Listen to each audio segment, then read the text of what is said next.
Esta mañana Alan Capetillo, analista político. Vamos a revisar los números finales del PREP. Alan, buenos días. Joaquín, buenos días a ti y al auditorio. Primero tu reflexión sobre esta jornada electoral. No, pues finalmente terminó por ser una jornada relativamente tranquila. Hubo algunos incidentes a lo largo del día, pero al final de cuentas se terminaron por resolver. La tensión entre los partidos políticos pues sí creció en alguna medida los días, las horas antes de la jornada electoral. Finalmente se preveía una elección de alguna forma más cerrada, era la percepción que se había construido.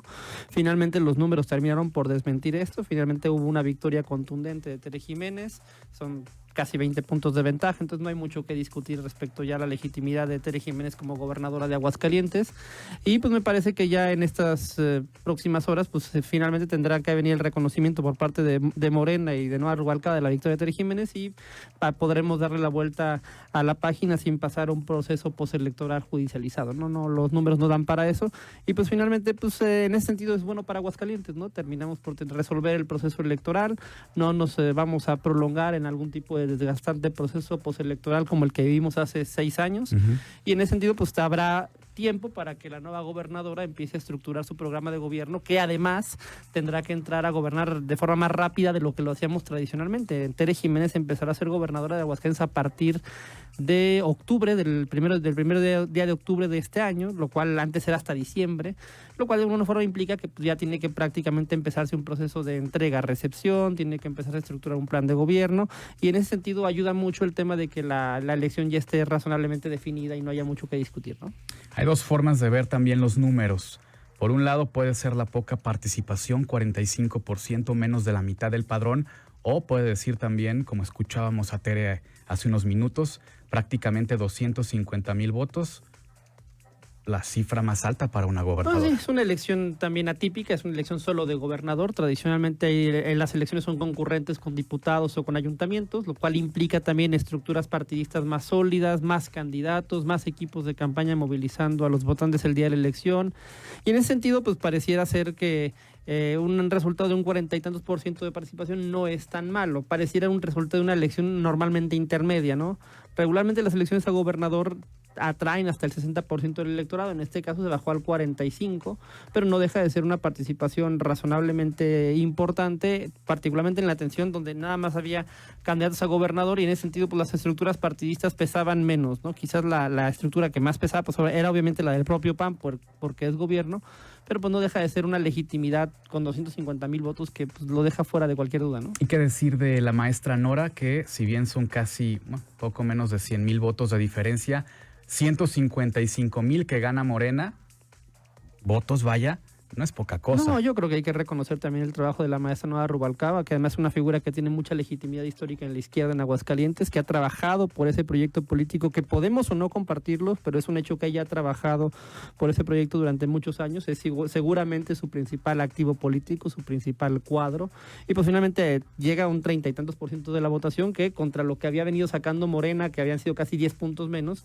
pues me parece que le hace justicia a la figura de Nora Rubalcaba, con todo lo complicado que es ser un candidato de la 4T o de Morena en Aguascalientes, que es un electorado que, como se acredita, pues de alguna forma, de forma estructural, a lo mejor no es el electorado más propicio para un producto como es la 4T o una oferta de izquierda, ¿no? Finalmente somos un electorado clase mediero, conservador, con un perfil sociodemográfico que difícilmente hace que penetre la figura de Andrés Manuel López Obrador, de la Cuarta Transformación o un proyecto de izquierda.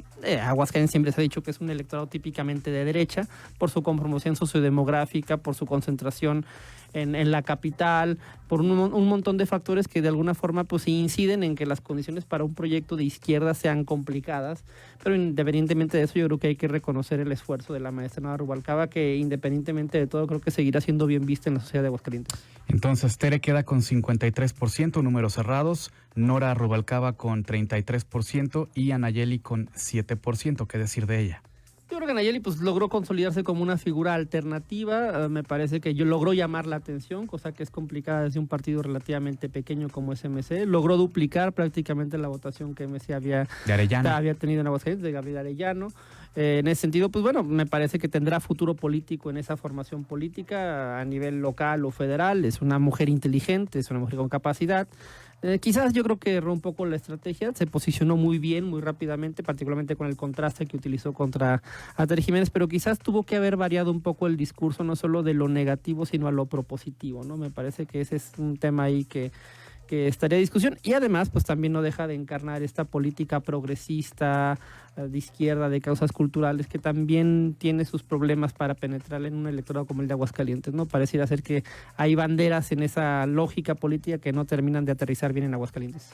Y finalmente Marta y Natsieli, que no alcanza ninguna ni el 2%. No, pues se desdibuja, ¿no? Particularmente, pues el tema de Marta Márquez, pues es muy obvio que el tema de la declinación, pues terminó por desfondar su candidatura y no habría mayor explicación. Y en el caso de Natsieli, pues era una candidata pues, de alguna forma más bien improvisada para poder darle a Fuerza por México algún rostro. Tuvo algún papel medianamente interesante o útil en los debates, particularmente para el tema de los contrastes entre las candidatas. Habrá cumplido alguna funcionalidad política, pero no terminó de ser una candidata que tuviera una presencia pública a lo largo de la campaña, y pues me parece muy claro que al final terminó por reflejarse eso en las urnas, ¿no? En general, ¿qué te dice el resultado de lo que implica una campaña que fueron 2 meses? Que puedes decir, hay varias formas de hacer campaña, se vio en esta ocasión.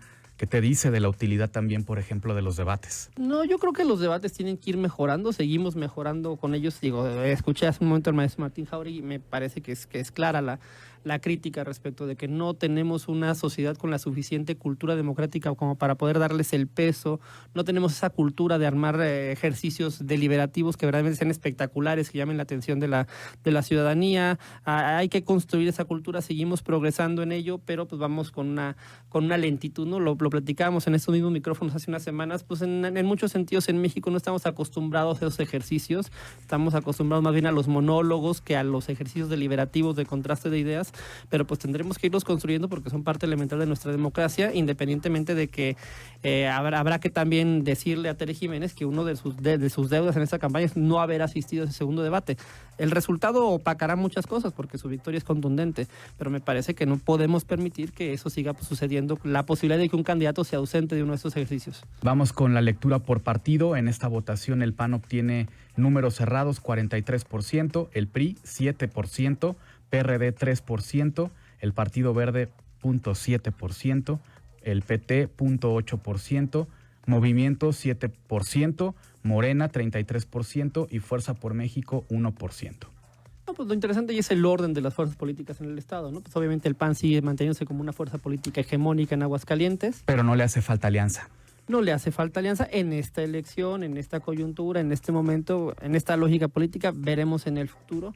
En el caso de Morena, pues se sigue consolidando ya como la segunda fuerza política en Aguascalientes. Eso ya es indiscutible ya prácticamente desde hace 2 o 3 elecciones. El PRI termina por desfondarse, pero se mantiene un 7% sin una candidatura propia a base de pura estructura y movilización propia del partido. Es decir, conseguir que los electores que van a votar por Tere Jiménez voten en la marca PRI no ha de haber sido un ejercicio sencillo.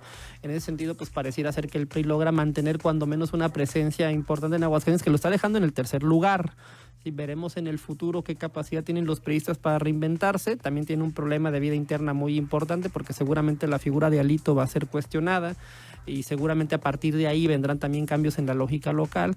Y en el caso de MC se consolida en la cuarta posición. Me parece que ellos aspiraban a llegar al tercer lugar, no lo terminan de lograr, pero pues no deja de ser una fuerza política en ascenso en todo el país, que habrá que ver qué capacidad tienen de aprovechar figuras como la de Anayeli Muñoz o otro tipo de figuras jóvenes que puedan posicionarse ahí en esa plataforma política para representar una política que en el futuro podría tener, valga la redundancia, podría tener futuro, particularmente alrededor de figuras como Colosio o como podría ser Alfaro en torno al 2024 y la competencia por la presidencia de la República, ¿no? Me parece que es el proyecto político de muchos actores alrededor de MC, apostarle a que en el 24 ellos puedan ser la opción nacional, lo cual implique un empujón a nivel local para reposicionar muchas de sus figuras.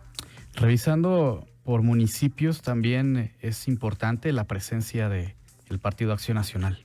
Sí, claro, pues el Partido Acción Nacional pues no deja de ser la fuerza dominante en Aguascalientes. Incluso en municipios que no gobierna el PAN. Pues sí, pero en la lógica de ser el proyecto que se percibe con mayores posibilidades de triunfo, pues genera que los liderazgos locales terminen por alinearse y de alguna forma incidir y convertirse en factor para olvidar. De hecho, se dijo mucho que la candidata Tere Jiménez durante la campaña estuvo muy metida en los municipios. Y eso tenía una explicación. Obviamente, al haber sido alcaldesa de la capital, tenía ya un posicionamiento muy elevado y pues finalmente sus rendimientos electorales en el tiempo que le dedicaba a la capital eran marginales. Ella tenía que darse a conocer en los municipios del interior, hacer mucha campaña en los municipios del interior y pues parece que ahí se explican los resultados del ascenso del PAN en muchos de esos municipios, ¿no? Que le dedicó mucho tiempo Tere Jiménez a estar en los municipios. Ahora, saliendo un poco de lo que significa Aguascalientes, viendo el plano general de la elección del día de ayer, fueron 6 estados que de una u otra forma tenía el PAN y el PRI y que ahora pues, prácticamente pierde 4.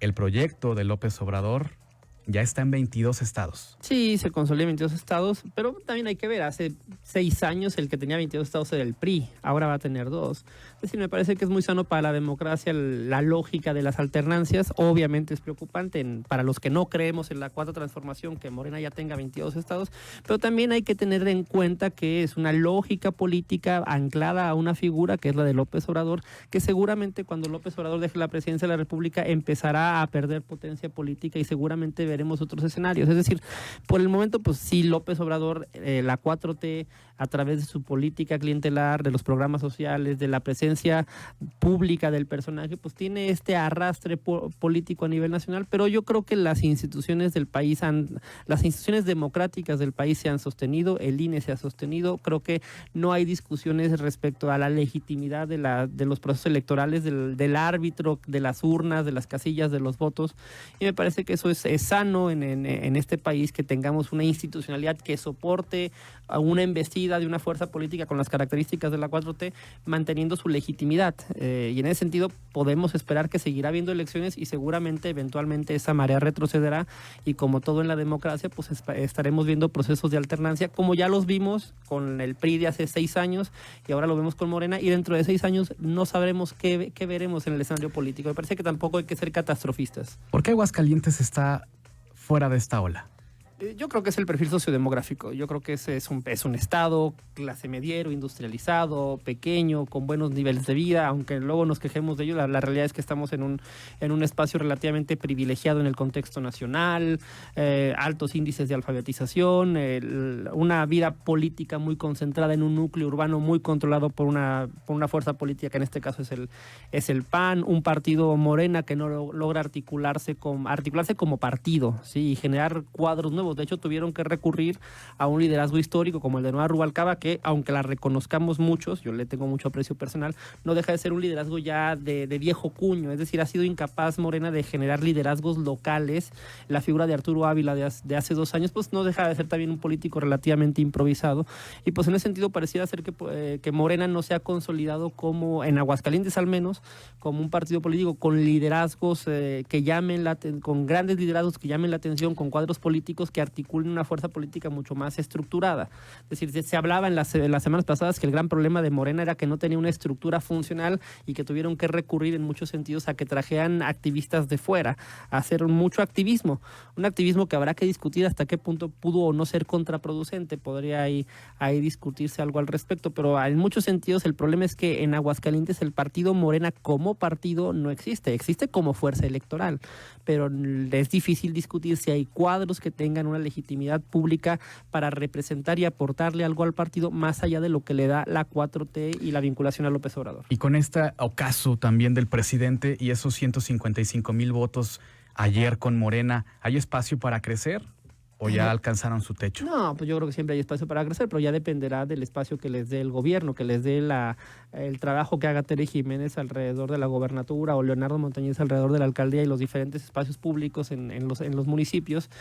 Obviamente siempre que haya un gobierno que pueda ser cuestionado, que no sea eficaz, pues naturalmente empezará a surgir el ánimo de cambio y eventualmente podrá romper este tope que de alguna forma les da la figura de López o la aversión a López Obrador en Aguascalientes, ¿no? Me parece que no podríamos dar por clausurada una fuerza política que saca el 33% de los votos, que es la segunda fuerza política en Aguascalientes, con una gran diferencia contra la tercera, ¿sí? Porque también, ¿quién sería la segunda opción? En este momento la segunda opción es Morena. tanto el PRI como MC, pues están muy alejados de la posibilidad de ser una fuerza política que se presente ya como la alternativa. Y ahí la discusión para la 4T es cómo consolida cuadros que sean capaces de aportarle algo a la marca más allá de lo que les da la figura del presidente. Me parece que Noa lo logró en esta ocasión, subió de 25% del año pasado al 30 y tantos, pero pues también es una figura política que ya ha tenido una presencia pública muy dilatada y que difícilmente podría reinventarse para una nueva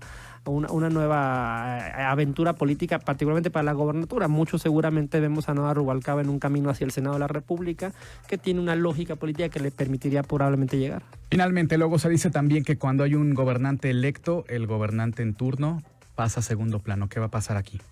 No, pues yo creo que el gobernador Martín Orozco fue muy inteligente, fue muy prudente alrededor de su proceso. Ya una vez concluido el proceso interno, una vez que designara la candidata, pues me parece que los últimos meses ha mantenido una sana neutralidad respecto de la contienda electoral. De hecho, no fue él materia de discusión pública durante la campaña. Nadie se puso a discutir, como pasa en muchos otros estados, la figura del gobernador saliente. En muchos otros estados la propuesta común de campaña de los candidatos es meter a la cárcel al gobernador saliente. Es pegarle al que está. En el caso de Martín Orozco me parece que no, me parece que hay una legitimidad pública alrededor de su figura. No es una figura vista con algún dejo de animadversión por parte de la sociedad o de las candidatas o de la vida política. Obviamente ha sido una relación tensa la de Martín Orozco con Tere Jiménez a lo largo de los años, pero me parece que la han sabido sobrellevar de forma madura y como adultos, y no creo que tengamos que ver episodios como lo que se está viendo de hecho en el caso de Chihuahua con Maru Campos y Corral. Me parece que en Aguascalientes tenemos esa civilidad, y me parece pues que el gobernador pues empezará naturalmente a cerrar su ciclo, a preparar un proceso de entrega-recepción y a dar el espacio público natural que se le tiene que conceder a la nueva gobernadora, ¿no? Es algo me parece muy natural. Yo no esperaría por ahí que viéramos ninguna sorpresa. Yo creo que el sexenio simplemente terminará de forma natural y empezaremos un nuevo ciclo político en Aguascalientes. Alan Capetillo, gracias. Mi estimado Joaquín, buena tarde. Bienvenido. Buenos días. Buenos días. Son las 8:48 minutos.